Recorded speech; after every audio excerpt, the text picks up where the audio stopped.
시청자 여러분 안녕하세요. 알기 쉬운 보험으로 인생 설계를 도와드리는 인생설계 원픽 진행의 이승입니다. 100세 시대를 위한 선택, 살다 보면 겪게 되는 크고 작은 일들도 있고 또 변화하는 세상만큼이나 보험도 진화를 하죠. 이 보험에 대해 궁금한 모든 것들과 또 여러분들의 인생 설계를 위한 원픽 함께 고민해드리겠습니다. 오늘도 인생 설계 원픽과 함께 하시면서 하루하루의 생활을 설계하는 법 함께 찾아가 볼게요. 인생 설계 원픽은 유튜브 검색창에 서울경제TV라고 검색하신 후 아래 나와 있는 방법을 통해서 실시간 스트리밍으로 함께 하실 수 있습니다. 아울러 본방송에서 제공하는 정보는 전문가들의 조언일 뿐 해당 보험에 대한 가치나 수익률은 보장하지 않는다는 점 유의해 주시기 바랍니다. 자, 그럼 인생 설계 원픽 지금부터 시작해 보도록 하겠습니다. 오늘도 현명한 인생 설계를 도와주시기 위해서 전문가 세 분께서 나와 계시는데요. 전문가님 먼저 모셔보겠습니다. 어서 오세요. 네, 한 분 한 분 인사와 소개 부탁드려 보겠습니다. 먼저 김민우 전문가님부터 말씀 부탁드릴게요. 네, 안녕하세요. 저는 재정 및 보장 설계 전문가 김민우입니다. 보험을 통해 수많은 분들이 인생 설계를 돕고 있는 입장에서 오늘 이 자리는 특히 많은 분들이 간과하고 있는 질병 수술비에 대해서 말씀드리고 싶습니다. 네, 오늘 첫 번째 보험 설명해 주실 텐데 예고편으로 어떤 내용도 담아와 주셨을지 기대가 되는데요. 설명해 주셔서요. 첫 번째 전문가님 만나봤는데 두 번째 전문가님도 한번 소개 부탁드려 보겠습니다. 고종우 전문가님.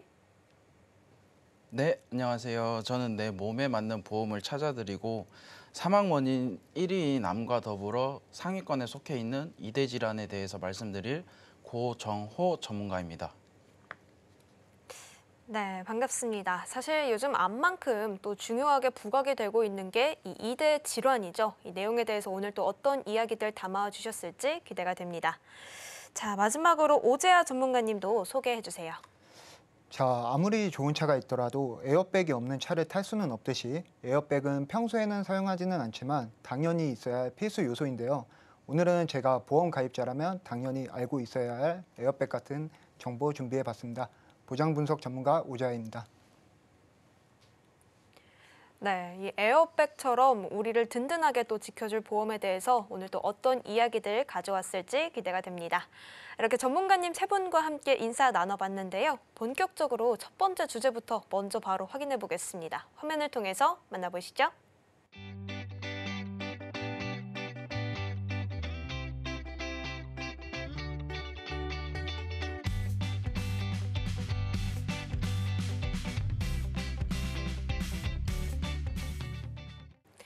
네, 오늘 저희가 알아볼 첫 번째 보험은요, 질병 수술비 보험입니다. 사실 많은 분들이 놓치고 계시는 부분일 것 같아요. 진단금은 잘 가져가고 계시는데 이 수술비는 생각 못하고 계실 수 있을 것 같습니다. 사실 예상치 못하게 수술을 우리가 하게 되면은 한 번으로 정말 수백만 원, 수천만 원씩 나가게 되는 게 또 현실인데요. 이에 대한 대비가 안 되어 있다면 경제적인 타격도 크겠습니다. 오늘 이 내용에 대해서 김민우 전문가님께서 다양한 이야기들 풀어주실 텐데요.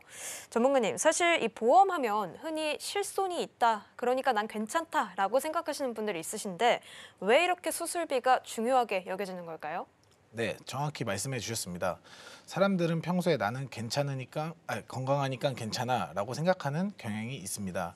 하지만 제가 현장에서 실제로 마주하는 사례를 보면 질병은 정말 예고 없이 찾아오고 그에 따른 수술비는 건강보험과 실손보험만으로도 해결되지 않는 경우가 상당히 많습니다.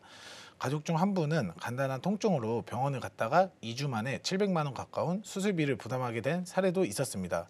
그 사건을 계기로 저는 많은 분들과 이 이야기를 전달해야겠다고 결심하게 됐습니다.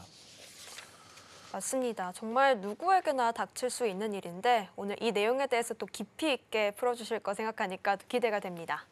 사실 근데 요즘 보험하면은 노후를 위한 대비라고 생각하는 분들도 있지만 그래도 젊은 층들도 이에 맞춰서 좀 미리 준비하는 분들도 많으시다고 해요. 정말 이 숫자가 그렇게 많은가요? 네, 맞습니다. 실제로 제가 상담했던 사례 중에 20대 후반 지인분이 있었는데요. 이분은 저에게 1, 2년 안에 건강검진을 받을 예정인데 그 전에 가입해두면 좋은 보험이 있을까요? 라고 상담을 요청해 주셨어요. 그래서 제가 드린 조언은 이랬습니다. 지금 나이에 실비보험도 물론 필요하지만 실비는 매년 갱신되면서 보험료가 올라가고 나중에 부담이 될 수 있어요. 그래서 정기적으로 봤을 때는 비갱신 수술 특약을 함께 준비하는 것이 훨씬 유리합니다. 특히 이 지인은 평소에 식습관이 불규칙하셔가지고 대장 쪽으로 걱정이 많이 되셨고요. 실제로 대장 용종의 가능성이 매우 높은 상황이셨어요. 그 결과는 어떻게 되었을까요? 올해 6월 달에 대장 내시경을 받았는데 무려 용종이 8개나 발견돼서 제거 수술을 받았습니다. 그리고 수술비 특약에 보험금을 받은 거죠. 실손보다 빠르고 적절한 보상이 된 거죠. 이 사례를 통해 말씀드리고 싶은 건요. 건강할 때 준비할 수 있을 때 제대로 된 설계를 받는 것이 정말 중요하다는 겁니다. 보험료가 저렴할 때 가입하고 미래 리스크를 분산시켜 두는 것이 결국 내 자산을 지키는 방법이에요. 맞습니다. 사실 국민 3명 중 1명은 한 번 이상 1년에 수술을 받는다라고 또 결과가 또 나왔다고 하는데요. 그만큼 수술 같은 경우에는 치료할 때 꼭 거쳐야 되는 부분이기 때문에 준비가 꼭 또 필요한 것 같습니다. 조금 더 구체적으로 한번 들여다보겠습니다. 사실 실손보험이 있다면 이 수술비와 관련된 부분은 보장을 받을 수 있지 않을까라는 생각이 들어지는데 왜 이렇게 수술비 보험이 꼭 따로 필요한 걸까요? 좋은 질문입니다. 핵심은 보장 구조의 차이입니다. 실손 의료보험은 실비 보장형입니다. 즉 실제로 쓴 의료비에서 일정 비율이나 나중에 청구해서 돌려받는 구조죠. 하지만 최근에 대부분 비급여 항목이 포함되어 있고 특히 고액 장비나 특수 재료를 사용하는 수술은 실손에서 일부만 보장되거나 아예 제외됩니다. 네, 그렇군요. 전액으로 보장되지 않는 부분들 때문에 우리가 또 수술비 보험으로 공백을 메워야 하는 상황인 것 같습니다. 자, 그렇다면 예를 들자면 어떤 수술이 좀 이에 해당이 될까요? 대표적으로 디스크, 관절, 뇌혈관, 심장 수술입니다. 예를 들어 허리 디스크 수술인 경우 전체 비용은 500에서 800 이상 발생할 수 있는데요. 비급여 재료비나 마취 비용, 검사 비용 등은 실손에서 제한적 보장입니다. 결국 본인 부담이 300만 원 이상 나오기도 합니다. 이런 상황을 대비하려면 실손에서 정액형 수술 특약이 꼭 필요합니다. 네, 정액형 수술비 특약이라고 말씀을 해주셨는데요. 이 정액형이라는 키워드는 어떤 거를 좀 의미하는 걸까요? 정액형 특약은 수술 종류에 따라 고정된 금액을 지급하는 방식입니다. 즉 병원비가 얼마가 들었든 상관없이 보험사에서 약관에 따라 수술명만 확인되면 일정 금액을 지급하죠. 이게 실손과 중복 보장이 가능하기 때문에 큰 수술을 할 경우 실손 정액 특약으로 보장 레이어드를 두텁게 구성할 수 있습니다. 네, 어떤 수술이든 일정한 부분을 지원해준다라고 하니까 좀 예측 가능한 부분들이 있는 것 같아요. 그래서 우리가 앞으로 재정적인 차원에서 혹은 보험적인 차원에서 어떤 거를 설계해야 할지 계획을 세우는 데 좀 많이 도움이 될 것 같습니다. 자, 그렇다면 우리가 이제 실제로 보험을 설계할 때 꼭 좀 확인해야 되는 부분들이 이 수술비 관련해서 어떤 것들이 좀 있을까요? 제가 보장 설계를 할 때 수술비 항목은 크게 3가지로 나누어 봅니다. 1번 질병 수술 특약, 가벼운 수술부터 중증 수술까지 폭넓게 보장, 예를 들면 충주 절제술, 담낭 절제술, 탈장 수술 등이 있고요. 2번 고액 수술, 뇌출혈, 뇌경색, 급성 심근경색 등 치명적이고 고비용의 수술을 보장하는 보장이 있습니다. 입원 일당 및 입원 수술 연계 특약, 수술 후 장기 입원 회복 기간 중에 발생하는 생활비 부족 보완으로 나누고 있습니다. 네, 3가지 특약을 좀 먼저 체크를 해주셨습니다. 사실 근데 또 이 보험에 좀 다 있다고 생각했는데 막상 이 금액이 나온 거를 봤을 때 이 30에서 5만 원 정도 책정되는 경우도 있더라고요. 맞습니다. 2010년 이전에 설계된 보험은 대부분 수술비 특약이 약하고 보장 금액도 매우 낮습니다. 지금은 질병 수술비 300만 원에서 500만 원, 고액 수술비는 최소 1000만 원 이상 보장을 확보해야 실제 의료 현실과 맞는 대비가 됩니다. 네, 가입 기간도 중요하겠네요. 그러면 지금 2010년을 기준으로 했을 때 수술비 특약을 이전에 가입했다면 보장이 좀 매우 낮게 좀 책정이 되는 현상을 또 확인할 수 있었습니다. 자, 그렇다면 시청자분들이 이 부분 정말 좀 꼼꼼히 또 확인을 해야 될 부분일 것 같은데요. 우리가 보험증권을 열었을 때 어떤 부분들을 좀 체크해 보면 좋을까요? 제가 컨설팅 현장에서 자주 드리는 보장 체크리스트 4가지를 소개해 드릴게요. 1번, 내 보험에 질병 수술 특약이 있는가. 2번, 보장 금액은 현재 의료비 수준에 적합한가. 300만 원 이상을 말합니다. 3번, 심장, 뇌 등 고액 수술은 보장이 별도로 있는가. 4번 수술과 함께 소득 손실까지 대비할 수 있는가입니다. 이 네 가지 기준을 보험으로 점검하면 과잉 보험은 줄이고 부족한 부분은 채우는 리모델링이 가능합니다. 특히 보험은 5년 이상 가입하신 분들은 보장 리포트를 꼭 받아보시는 걸 추천드립니다. 네, 보장 리포트라고 말씀을 해주셨는데 이런 부분들은 전문가님을 통해서 좀 확인해 볼 수 있는 거죠? 네, 맞습니다. 요즘은 앱을 통한 자동 분석도 가능하지만 실제로 가족력, 직업, 기존의 보장과 중복 여부를 고려해서 전문가 맞춤 분석을 신청해 주시는 것이 좋을 것 같습니다. 네, 이런 부분들 사실 우리가 스스로 좀 체크해 볼 수 있다면 너무 좋겠지만 또 워낙 복잡하고 우리가 좀 놓치는 부분들이 또 생길 수가 있잖아요. 이런 부분들은 전문가님과 함께 또 확인해 보시는 게 좋겠습니다. 자, 오늘 정말 전문적인 설명들, 또 필요한 설명들 많이 해주셨는데요. 마지막으로 시청자분들께 한 말씀까지 해주신다면요? 네, 제가 항상 드리는 말씀이 있습니다. 건강은 계획할 수 없지만 병원비는 설계할 수 있다. 수술비 보장은 단순한 보험 문제가 아니라 가정의 재정적 리스크를 줄이는 인생 방어 전략입니다. 특히 수술은 예고 없이 찾아오고 그로 인해 무너지는 가정은 정말 많습니다. 오늘 방송을 보시는 분들은 지금 당장 보험 증권을 꺼내어 점검 받아보시길 바랍니다. 그게 가장 현실적인 인생 설계입니다. 제가 오늘 도와드리고 싶었던 문자도 또 하나 말씀드리면요. 수술비는 선택이 아니고 필수 방어 전략이다. 우리는 살아가며 다양한 리스크를 맞이하지만 질병과 수술은 언제 누구에게 발생할 수 있는 현실적 위협입니다. 하지만 준비는 숫자에 가능합니다. 보험은 감정이 아니라 수치 기반으로 한 전략입니다. 지금 딱 10분 내어 내 보험 수술비 특약이 들어있는지 보장 금액은 적절한지 한번 확인해 보세요. 그리고 필요하다면 전문가 도움을 꼭 받아 리모델링을 진행해 보시길 권장합니다. 수술비 하나만 잘 설계돼 있어도 당신의 재정을 무너뜨리는 걸 막을 수 있고 가족의 삶이 흔들리지 않게 지켜낼 수 있습니다. 보험은 평소엔 티 안 나지만 인생 위기의 순간에 빛을 발휘하는 도구입니다. 여러분의 인생 설계 지금부터가 시작입니다. 네, 좋습니다. 오늘 참 이 진단금 못지않게 또 중요한 부분 알아가는 것 같습니다.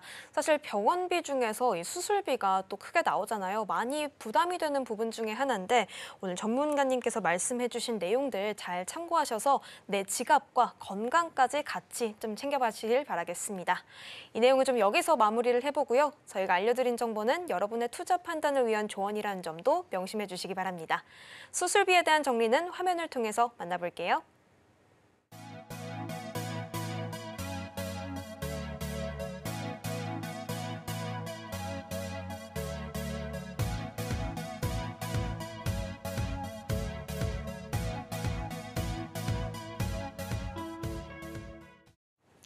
네, 다음 보험 주제로 넘어가 보겠습니다. 어떤 주제일지 화면을 통해서 만나보시죠.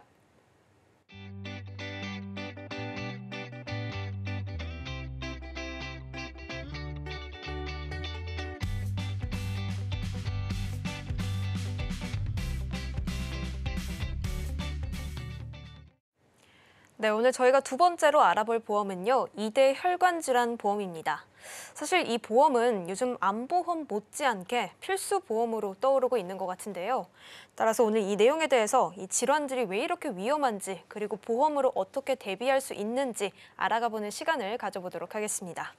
일단은 2대 질환이라는 말이 참 많이 보입니다. 근데 일단은 우리가 보험에 대해서 알아가기 이전에 정확히 어떤 질병인지부터 좀 들어보면 좋을 것 같아요. 전문가님 어떤 내용도 준비되어 있을까요? 네. 우리가 흔히 말하는 2대 질환은 뇌혈관 질환과 심장 질환을 말하고 있습니다. 그중에서도 뇌혈관 질환은 뇌출혈, 뇌경색, 뇌혈전증, 그리고 지주막하 출혈 등과 같은 질환이 있고 심장 질환 같은 경우에는 협심증, 심근경색, 허혈성 심장 질환 등이 있는 질환들이죠. 이 두 질환들은 단순히 발병률만 높은 게 아니고 발병이 되었을 때 사망률, 후유 장애, 그리고 경제적 파급력이 모두 큰 질환입니다. 예를 들어 심근경색 같은 경우에는 발병 후 1시간 이내 응급처치를 하지 못할 경우 사망률이 급격하게 올라가는 질환이고 뇌경색 같은 경우 치료 시기를 놓치게 되었을 때 반신마비, 언어장애, 실명까지도 올 수 있는 질환들입니다. 네, 그렇군요. 정말 단어만 들어도 무섭게 느껴지는데요. 사실 이 암이 1위를 자리하고 한국인 사망률 중에서요. 이 2대 혈관 질환들이 이 상위권을 이어서 또 차지한다고 하는데 맞나요? 네, 맞습니다. 2023년 기준 통계청 자료를 보시게 되시면 사망 원인 1위가 암에 해당하고 있고 그리고 2위가 심장 질환, 그리고 4위가 뇌혈관 질환입니다. 지금 특히 고령화가 빠르게 진행되면서 50대 이후 중장년층들의 발병률이 급격하게 상승하고 있고 또한 젊은 세대 20, 30대 또 40대에서도 과로, 혈압, 당뇨, 스트레스로 인해서 조기 심혈관 질환들이 발병하고 있는 상황입니다. 네, 이제는 뭐 나이에 무관하게 발병률 또한 높아지고 있는 게 또 현실인 것 같은데요. 암 같은 경우에는 좀 치료비가 또 많이 든다고 들었어요. 2대 혈관 질환도 마찬가지가 아닐까 싶습니다. 또 이런 부분들로 인해서 가족들에게도 경제적인 부담이 좀 많이 될 것 같은데요. 네, 맞습니다. 암과 마찬가지로 2대 질환들도 치료비가 엄청나게 많이 들어가는데요. 한마디로 말씀드리면 치료비도 크고 회복 기간도 오래 걸리고 그리고 후유증도 평생 남을 수 있습니다.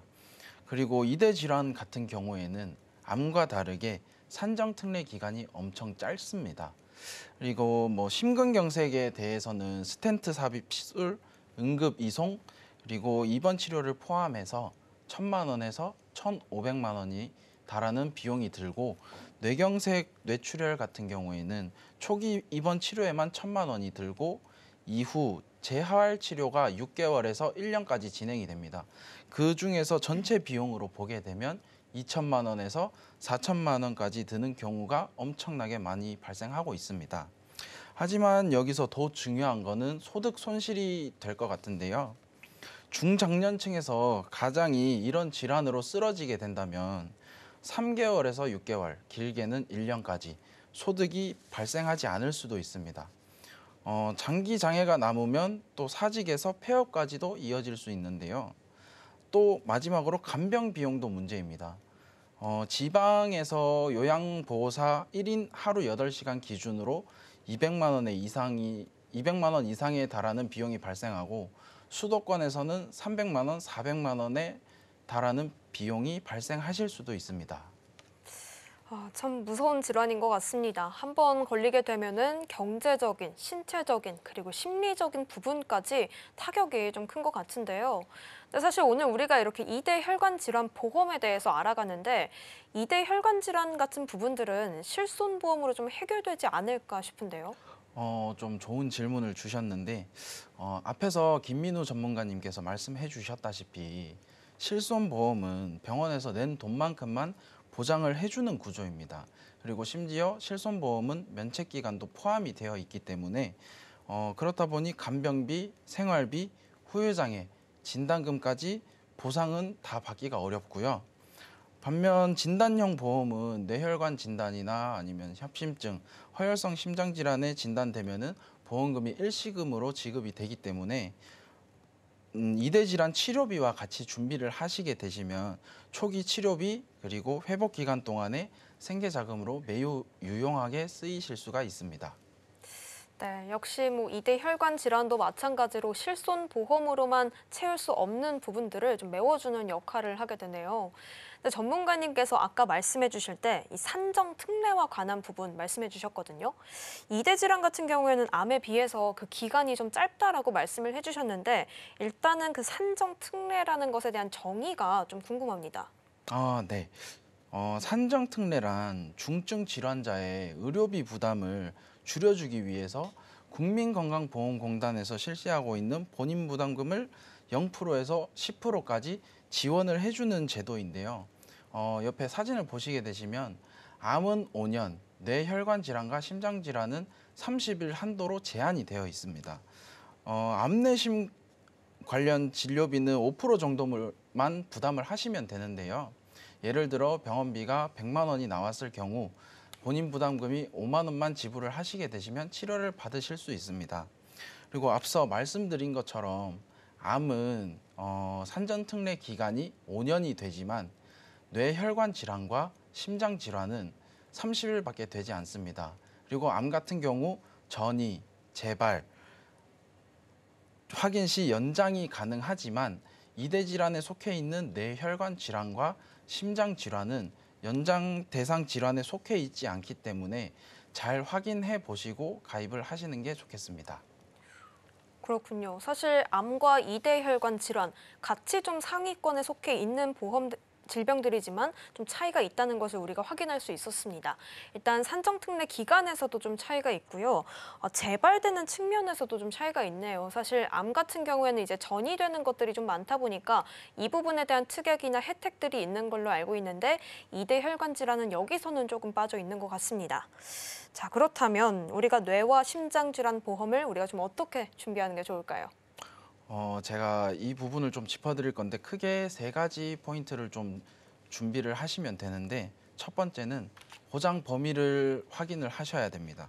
과거에는 뇌출혈과 급성 심근경색만 보장을 해주는 보험이 대부분이었고 요즘에는 뇌혈관 질환 전체 그리고 허혈성 심장 질환을 포괄적으로 보장해주는 상품들이 엄청나게 많습니다.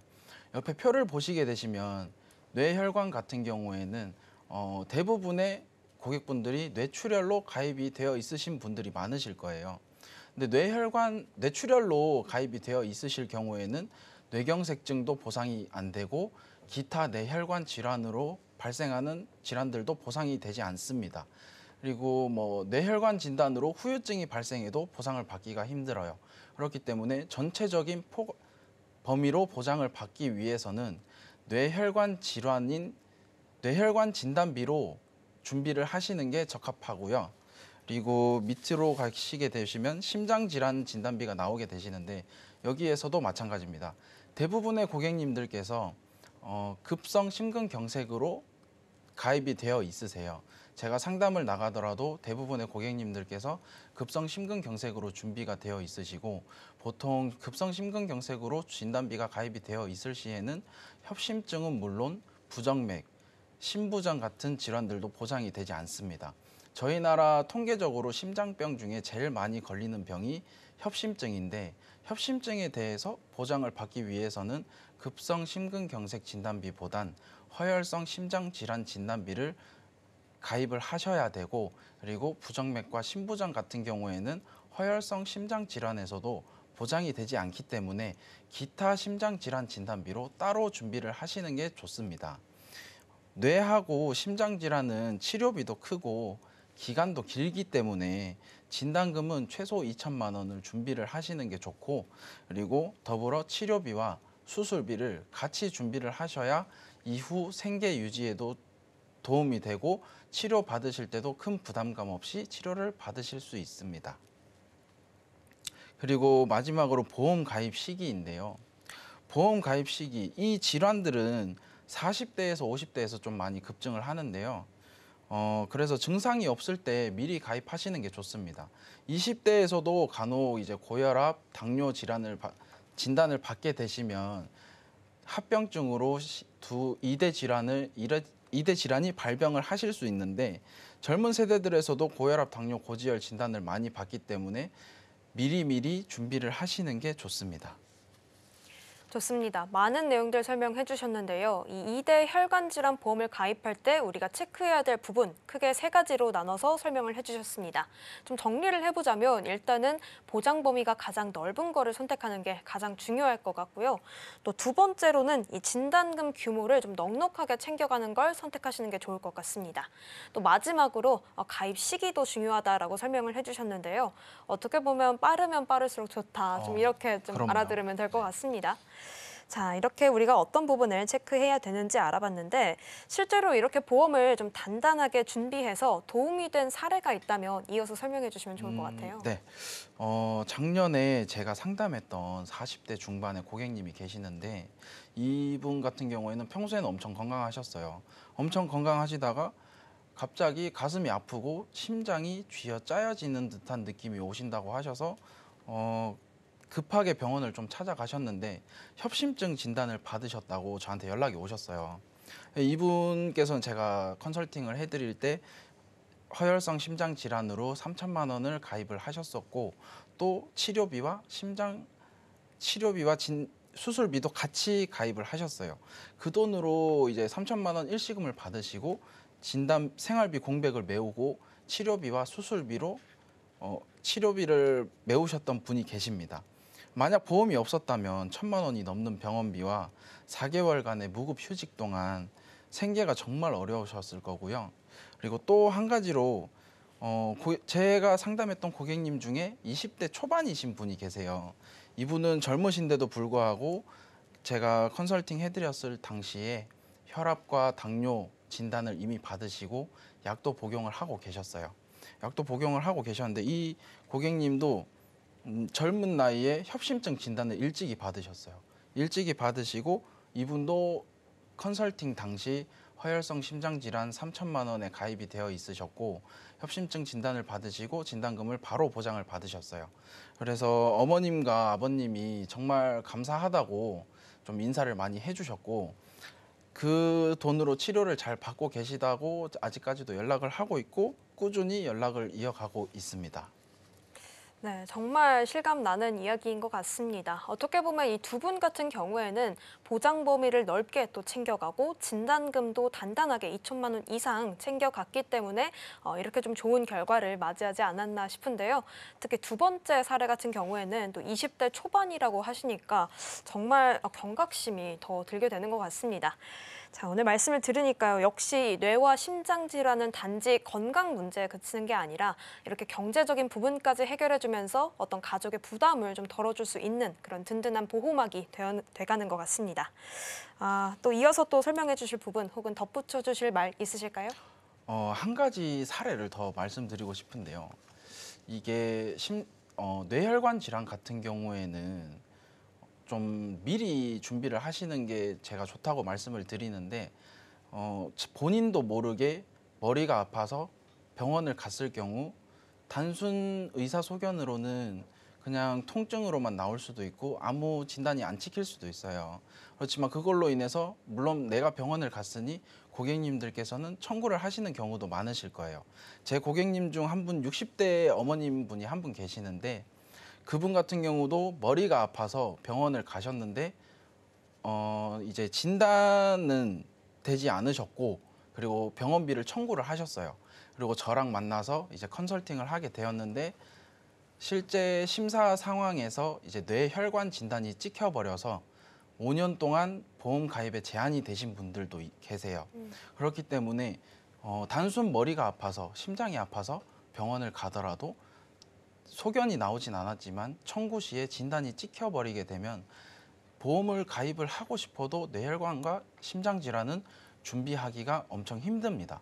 그렇기 때문에 좀 미리미리 준비를 하시는 게 아주 현명한 선택이 되지 않을까 싶습니다.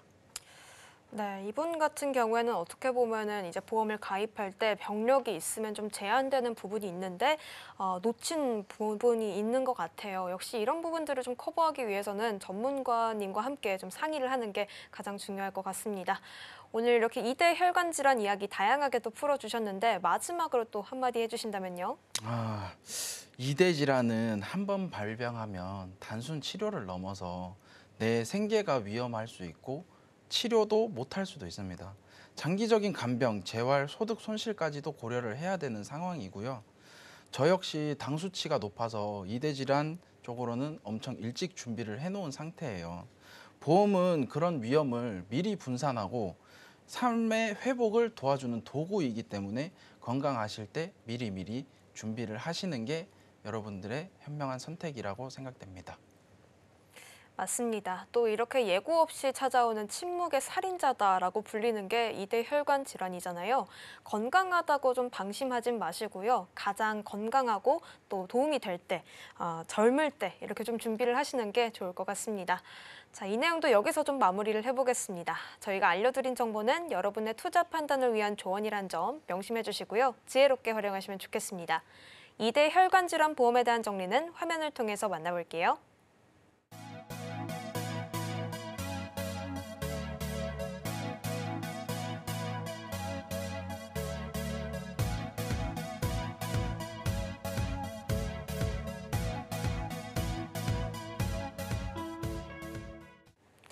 어느덧 마지막 주제를 알아가 볼 시간입니다. 세 번째 주제도 화면을 통해서 만나볼게요.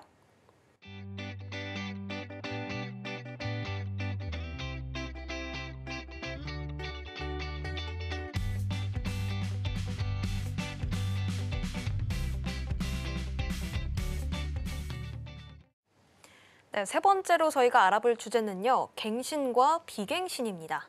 사실 참 중요한 부분이죠. 우리가 보험을 정말 많이들 가입하셨을 겁니다.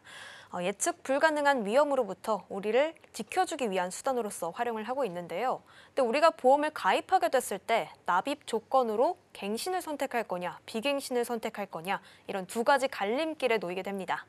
오늘은 이러한 두 가지 납입 조건의 장단점과 또 어떻게 활용하면 좋을지 오재하 전문가님과 함께 이야기 나눠보겠습니다. 어떤 내용 준비되어 있을까요? 안녕하세요. 시청자분들의 에어백이 되어드릴 보장 분석 전문가 오재하입니다. 오늘 제가 말씀드릴 주제는 갱신형과 비갱신형 보험인데요. 보험의 기본이 되는 이 두 가지 유형에 따라 크게 손해도 볼 수 있지만 더 효율적인 보험 전략을 세울 수도 있는데, 갱신형, 비갱신형이 무엇인지, 나는 어떤 보험을 준비해야 될지, 각 보험의 장단점은 무엇인지, 효율적으로 운용할 수 있는 방법에 대해서 제가 설명드리겠습니다. 네, 저도 사실 갱신과 비갱신은 많이 들어봤지만 막상 어떤 순간에 뭐를 선택해야 되는지 좀 헷갈리는 경우들이 있어요. 사실 혜택을 볼 수 있다면 좋지만 또 손해는 보면 안 되잖아요. 근데 우리가 이런 것들을 잘못 선택했을 때 어떤 손해를 입게 되는 건지 좀 설명해 주세요. 제가 설명드리기 전에 질문 하나만 드릴 건데, 네네. 혹시 사회자님 정말 필요할 때 이제 잘 안 보이는 물건들이 있지 않나요?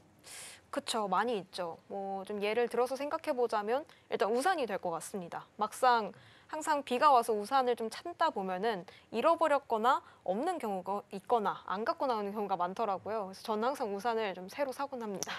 네, 그렇죠. 우산이나 아니면 라이터 같은 물건들 평소에는 주변에 여기저기 잘 보이는데 꼭 필요한 상황이 오면 없을 때가 많아요. 이제 그래서 돈 낭비도 정말 많이 하는데, 만약에 보험이 꼭 필요할 때 없다면 어떠실 것 같나요? 정말 아쉬울 것 같아요. 사실 보험 같은 경우에는 좀 가입하려고 할 때 여러 가지 제한 조건으로 인해서 손해를 입는 경우도 있잖아요. 우산 같은 거야 좀 그냥 바로 사면 되는데 보험은 또 가뜩이나 고가의 상품, 또 장기적으로 가입해야 되는 상품이다 보니까 여러 가지 어려움이 있어서 후회가 될 것 같습니다. 맞아요. 말씀하신 대로 보험은 이제 내가 아프기 전에 미리 준비하는 거라 많은 사람들이 오랜 시간 보험료를 납입을 하는데, 그럼 도대체 보험이 가장 필요한 시기에 해지하는 이유가 뭘까요? 일단은 경제적인 부분이 가장 클 것 같아요. 제 지인만 하더라도 보험료 부담이 좀 된다고 해지한 경우가 있더라고요. 여러 가지 이유가 있지만 말씀하신 대로 가장 큰 이유는 역시 보험료인 것 같아요. 앞서 말씀드린 대로 갱신, 비갱신, 어떤 보험에 가입했냐에 따라 우리가 납입하는 보험료 구조가 완전히 달라지는데, 이 부분을 모르고 보험을 가입하셨다면 꼭 필요할 때 사라지는 물건들처럼 보험 또한 꼭 필요한 시기에 유지를 못하실 수도 있습니다. 그러면 사회자님, 우리가 보험을 준비하는 이유가 뭘까요? 일단 내 자신을 지키기 위함도 있지만 또 가족을 위해서 같이 함께 준비하는 경우도 많을 것 같아요. 그렇죠. 아무래도 우리 사회자님처럼 이제 열심히 사시는 분들에게는 꼭 필요한 게 보험이죠.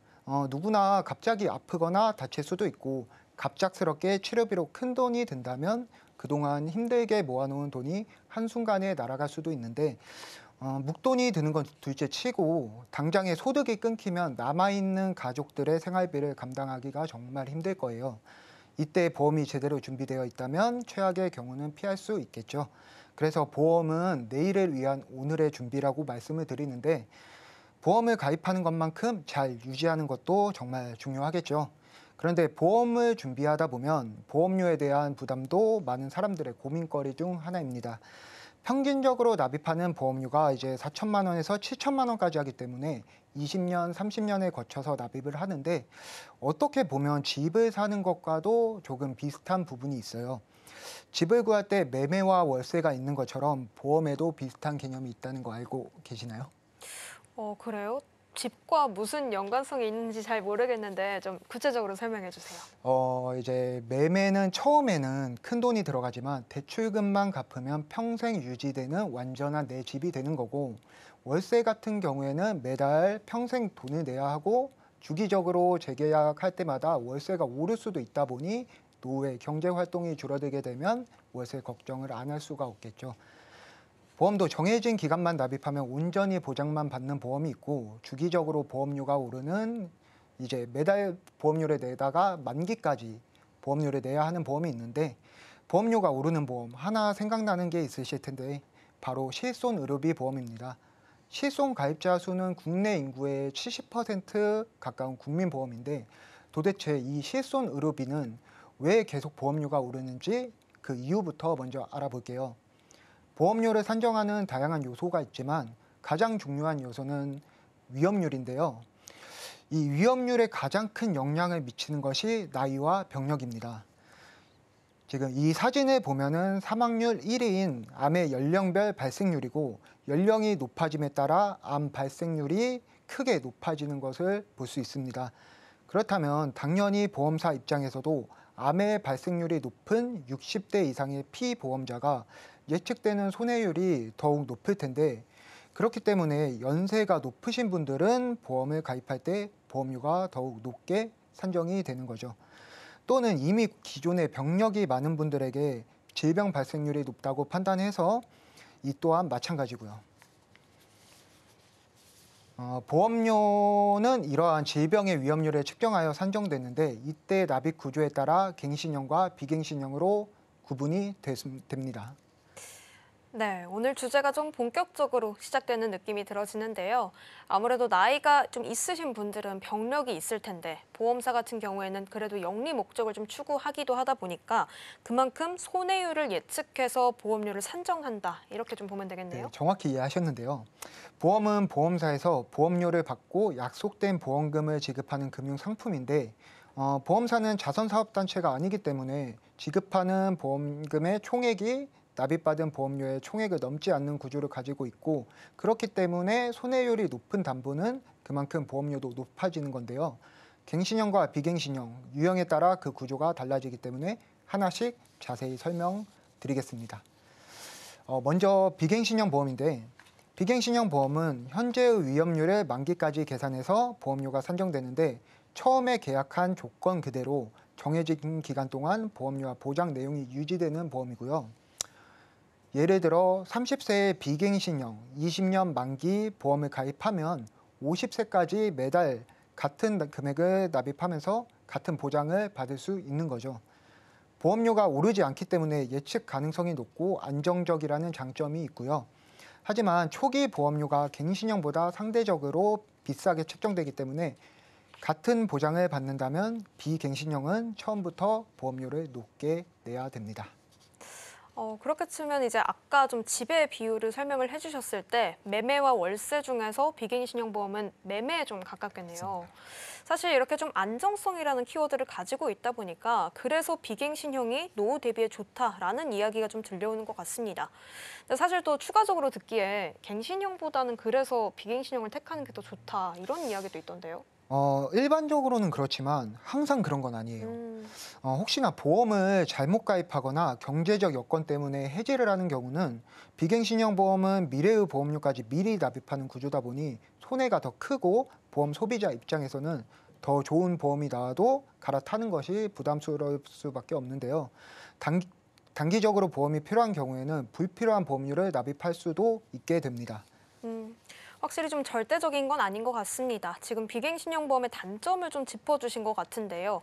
해지를 하는 순간이거나 단기간으로 좀 납입하고 싶다라고 하면은 비갱신형 보험이 조금은 손해가 있을 수 있는 상황이다라고 보면 되겠습니다. 자, 그렇다면 이제 우리가 비갱신형 보험을 좀 준비하는 게 어렵다면 갱신형을 이제 차선으로 선택하면 되는 거다라고 생각하면 되겠죠? 네, 질문의 답변으로 이제 갱신형 보험에 대해 제가 설명 한번 드리겠습니다. 네. 갱신형 보험은 말 그대로 일정 기간이 지나면 보험을 갱신해야 하는 보험 상품인데요. 예를 들어 3년 갱신형이라면 3년마다 한 번씩 갱신하게 되고 그때마다 보험료가 다시 책정되어서 초기에는 보험료가 저렴하게 시작되는 경우가 많지만 나이가 들수록 보험료가 점점 올라가는 구조가 됩니다. 여기 실제 가입 제한서를 보시면 갱신 시 인상되는 금액을 확인할 수가 있는데 2,780원이던 초기 보험료가 13,940원까지 무려 5배가량 증가하였죠. 그런데 아래 문구를 보시면 단순히 나이에만 영향을 받는 것이 아니라 병력이나 의료 수가에 따라서도 보험료가 인상이 되기 때문에 노후에 갱신형 보험을 유지하지 못하고 해지하는 경우가 대부분이에요. 많은 사람들이 가장 필수라고 생각하는 실손보험조차 노후에 보험 감당이 안 돼서 해지하는 경우가 많기 때문에 장기적인 관점에서는 불리하다고 볼 수가 있습니다. 이 그래프를 보시면 초기 보험료는 갱신형 보험이 훨씬 저렴하게 시작하는데 총 납입 보험료를 보면 거의 3배 가까이 차이 나는 걸 확인할 수 있습니다. 네, 그렇군요. 뭐 보험료가 사실 시간이 지나면서 올라가는 건 알았지만 이렇게 좀 크게 차이가 나는 건 몰랐습니다. 저도 한번 제가 가입한 보험이 어떤 납입 조건을 가지고 있는지 한번 체크해봐야 될 것 같은데요. 좀 장점의 측면을 좀 봤을 때는 그래서 노후를 위한 대비보다는 어떤 단기적인 관점에서 접근할 때는 갱신형을 택하는 게 좀 좋아 보입니다. 사실 이렇게 비용이 증가하는 측면 때문에 또 여러 많은 사람들이 좀 해지를 하지 않을까 싶어요. 맞아요. 혹시 본인의 보험이 어떤 보험인지 모르시는 분들은 꼭 한번 확인을 해볼 필요가 있고요. 실제로 보험 상담을 하다 보면 본인이 가지고 있는 보험이 갱신형이라는 얘기를 듣고 깜짝 놀라시는 분들이 생각보다 정말 많습니다. 갱신형 또한 장점이 있는 건 분명하지만 갱신형 보험을 비갱신형 보험으로 잘못 알고 가입한 경우에는 이후에 심각한 손해를 볼 가능성이 높기 때문에 꼭 한번 확인을 해보시는 것을 권해드립니다. 정리를 하자면 갱신형은 계속해서 보험료가 인상돼서 안정성은 떨어지지만 초기 보험료가 낮다는 장점이 있고요. 비갱신형은 초기 보험료는 높지만 보험료 변동이 없고 완납 이후엔 보장만 받을 수 있다 보니 안정성이 높다고 볼 수 있습니다. 즉 장기적인 측면에서는 비갱신형이 유리하고 단기적인 측면에서는 갱신형이 더 유리하다고 볼 수 있겠네요. 네, 정리해주신 내용을 좀 들어보니까 뭐가 더 좋다가 아니라 각자 장단점이 좀 확실하기 때문에 결국 내 상황과 여력에 맞게 맞춤형으로 선택하는 게 가장 좋아 보이네요. 네, 맞습니다. 그럼 어떤 상황에서 어떤 보험이 적합한지 상황을 대입해서 말씀드릴 건데요. 먼저 비갱신형 보험이 적합한 경우인데 평생 가져갈 메인 보험을 준비할 때는 비갱신형을 권해드립니다. 초기 보험료는 높지만 완납 이후에는 납입 없이 보장만 받을 수 있어서 장기적인 측면에서 효율이 좋다고 말씀드렸는데 통계청 자료에 의하면 현재 대한민국 평균 수명은 86.4세로 매년 수명이 늘어나고 있고요. 나날이 발전하는 의학 기술로 질병을 가지고도 오래 생존하는 유병장수의 시대가 되었습니다. 이제는 장기 생존 리스크라는 말이 나올 정도이고 수명이 늘어나는 만큼 고령 인구의 비중 또한 매년 늘어나고 있어요. 80세 이후 질병의 발생률이 늘어나고 경제 활동은 줄어들면서 갱신형 보험을 유지한다는 것 자체가 큰 부담으로 다가올 수 있을 텐데요. 특히 암이나 뇌, 심장 질환 같은 경우는 언제 걸리더라도 치명적이므로 비갱신형 보험으로 준비하는 것이 좋을 것 같습니다. 네, 비갱신형 보험을 어떤 경우에 선택하는 게 좋은지 설명을 해주셨는데 말씀해주신 대로 아무래도 보험을 가입하는 이유 중에 하나가 장기적으로 내 노후와 미래를 대비하기 위해서다 보니까 안정적으로 비갱신형 보험은 하나쯤은 가져가는 게 좋겠네요. 네, 그렇습니다. 그러면 이제 비갱신형에 대해 알아보았으니까 갱신형 보험이 적합한 경우도 한번 알아봐야겠죠. 첫 번째로는 금전적 여유가 없는 경우예요. 20대 초반 사회 초년생들이 생각보다 높은 보험료를 납입하는 경우가 종종 있는데 대부분 수입이 적고 지출이 많은 시기다 보니 미래에 대한 투자와 자기 개발에도 많은 돈이 들어가는 시기예요.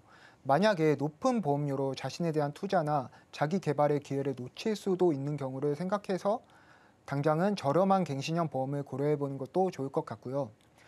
두 번째는 추가적인 보장이 필요할 때인데 추가적인 보험이 필요한 대표적인 상황은 결혼을 해서 자녀가 생기거나 직업 특성상 위험도가 높은 경우가 있는데 자녀가 있는 경우 중대질환에 걸리거나 장기 입원을 하는 경우 혼자일 때보다 자녀가 있을 때 더욱 경제적 부담이 크겠죠.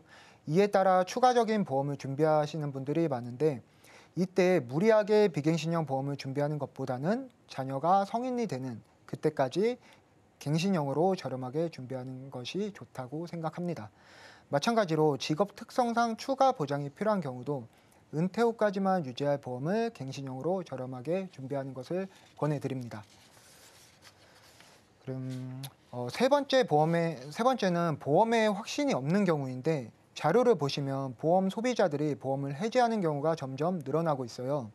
말씀드렸다시피 비갱신형 보험은 초기 보험료가 높아서 잘못 가입하게 되면 중도 해지 시에 큰 손해를 볼 수 있는데 어떤 보험을 가입해야 할지 확신이 서지 않는 경우에는 이후에 리모델링을 고려해서 전환할 수 있는 선택지를 두는 것도 좋을 것 같습니다. 네. 갱신형 보험이 사실 이렇게 많이 활용이 되는지 몰랐어요. 막연하게 보험료가 많이 나간다라고 들었는데 오히려 적은 보험료로 또 많은 혜택을 가져갈 수 있는 걸 확인하니까 서브로 이렇게 좀 보완적으로 가져가면 좋을 것 같다는 생각이 드는데요. 맞습니다. 저는 질병에 걸릴 확률은 노후가 훨씬 높지만 질병으로 인한 경제적 피해는 이제 경제 활동을 하는 시기가 더 크다고 생각을 하는데 갱신형과 비갱신형을 복합적으로 구성하게 되면 이러한 고민들도 해결할 수 있고 각 보험의 단점만을 보는 것보다는 장점을 보는 거 좋은 전략을 세우는 것이 중요하다고 생각합니다. 사실 저는 노후 대비만을 좀 생각했는데 보험이라는 게 워낙 또 고액이고 실손으로도 해결할 수 없는 부분들이 많다 보니까 내 가족을 지키기 위한 수단으로서도 많이 잘 활용할 수 있는 것 같습니다. 물론 이제 아프시면 안 되겠지만 미리 준비하면 더욱더 좋겠죠. 마무리를 하자면 이렇게 갱신형과 비갱신형 보험에 대해서 알아보았는데 저는 갱신형과 비갱신형을 월세와 매매로 자주 비유를 합니다. 저희가 평생 살 집은 안정적으로 매매로 구하면서 장사나 사업을 할 때는 월세로 구해서 더 좋은 자리가 있으면 옮기거나 확장할 수도 있고 장사가 안 될 때는 폐업을 할 수도 있잖아요. 이렇게 목적과 상황을 고려하여 두 보험을 적절하게 운용한다면 불필요한 보험료 지출은 막고 보장은 더 넓게 가져갈 수 있습니다. 네, 전문가님의 비유를 들어보니까 어떤 상황에서 어떤 것을 선택해야 되는지 그 기준이 좀 잡히는 것 같습니다. 어떻게 보면 우리가 보험을 가입할 때 좀 기본이 되는 부분들을 오늘 들어본 것 같은데요. 마지막으로 시청자분들께 한마디까지 부탁드리겠습니다. 저는 보험은 내일의 나를 위한 오늘의 준비다라고 말씀을 드렸는데 많은 분들이 힘들고 바쁜 와중에도 내일을 위한 준비를 하고 계시고 그런 모습을 보고 있으면 너무 멋지기도 하고 존경스럽기도 합니다. 그런데 그런 분들이 보험에 대해서 잘 모르고 손해보시는 것을 보면 정말 마음이 아픈데요. 제가 상담을 하다 보면 내 보험이 어떤 보험이고 어떤 보장을 해주는지 잘 모르시는 분들이 생각보다 많더라고요. 그리고 조금의 정보만 듣고 단편적으로 판단하시는 분들도 정말 많았습니다. 우리가 가전제품 하나를 사더라도 가격과 성능을 비교해보고 사듯이 수천만 원씩 납입하는 보험에 대해서는 더욱 신중하고 자세히 알고 가입해야 하고 보험 가입 전 전문가와 상담해보고 상담을 할 때는 나에게 맞는 보험, 내 경제적 여건과 상황, 직업 등을 정확하게 전달하고 컨설팅 받으시는 것을 권해드립니다. 마지막으로 저는 보험이 퍼스널 컬러와 같다고 생각해요. 각자에 맞는 색이 있듯이 나에게 가장 잘 맞는 보험을 드는 것이 보험이 보험으로서의 역할을 제대로 할 수 있다고 생각합니다. 만약 내 퍼스널 컬러를 찾지 못하시겠다면 제가 도와드리겠습니다. 네, 좋습니다. 오늘 갱신과 비갱신 알아가는데요. 갱신은 유연함, 그리고 비갱신형은 안정성이라는 키워드를 가져가는 것 같습니다. 각자의 장단점이 확실하니까 결국 가장 중요한 것은 나의 상황에 맞게 잘 조합해서 가입하는 게 중요하다라고 볼 수 있겠습니다. 이 내용도 여기까지 알아가고요. 저희가 알려드린 정보는 여러분의 투자 판단을 위한 조언이라는 점 명심해 주시기 바랍니다. 정리는 화면을 통해서 만나볼게요.